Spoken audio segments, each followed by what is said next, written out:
Inter dependence انسان کی معراج ہے کہ I scratch your back and you scratch my back, یہ ہے انٹر ڈپینڈنس.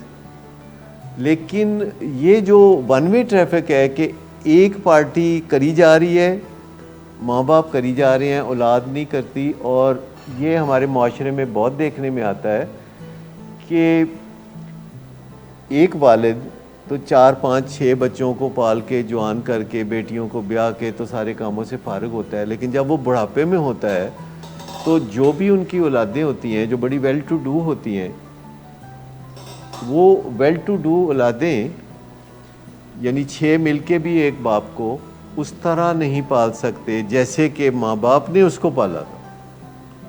حالانکہ ہر ماں باپ کی تمنا تو ہوتی ہے نا کہ ان کے بچے بھی ان کے لاڈ کریں، ان کے بچے بھی ان کو کیئر کریں، ان کے مشکلات میں ان کا ساتھ دیں.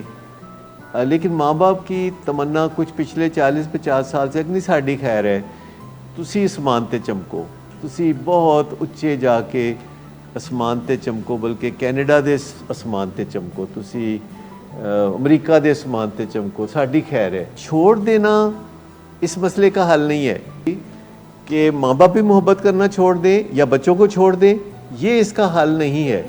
اور یہ جو ٹف لو پروگرام ہے جو کہ بچوں کو محبت سکھانے کا پروگرام ہے، جو بچوں کو ڈسپلن کرنے کا پروگرام ہے، بچوں کو ریکلیم کرنے کا پروگرام ہے، یہ بھی یورپ سے ہی آیا، یہ کوئی پاکستان میں نہیں بنا.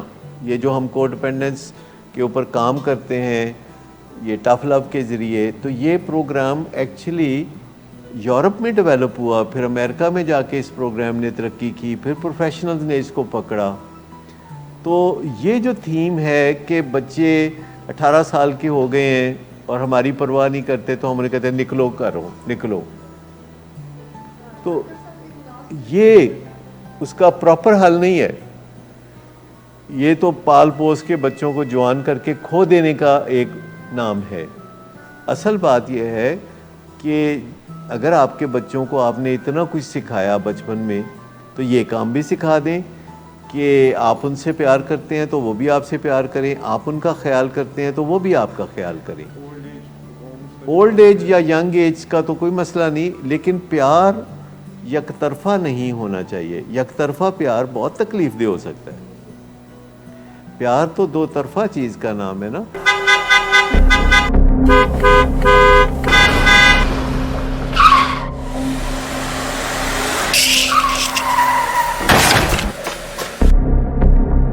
گھٹیا انسان، اتنی دیر سے گیٹ کیوں کھولا؟ سوئے ہوئے تھے تم کیا؟ سر میں نے تو منٹ بھی بکواس نہ کر تم میرے ساتھ. کیا کر رہے ہیں آپ؟ ابا جی گھر پہ ہیں، نشے میں گالیاں دے رہے ہیں. خدا را ہوش میں آئے، کیا ہو گیا آپ کو؟ ہوش میں کیسے آؤں؟ سارا کیا دھرا انہی کا تو ہے. شراب نوشی کی وجہ کردار کی خرابی نہیں، موڈ کی خرابی ہے. شراب نوشی کبھی بھی نشے کی بیماری میں بدل سکتی ہے. نشے کی بیماری ہر سٹیج پر قابل علاج ہے. مدد حاصل کیجیے کیونکہ وہ ایسا نہیں کرے گا. ولنگ ویز سے مدد حاصل کیجیے، کہیں سے بھی مدد حاصل کیجیے، لیکن فوری مدد حاصل کیجیے. جس معجزے کے انتظار میں آپ نے بہت دیر کر دی اب وہ دستک دے رہا ہے. مدد حاصل کیجیے، مدد حاصل کیجیے، مدد حاصل کیجیے.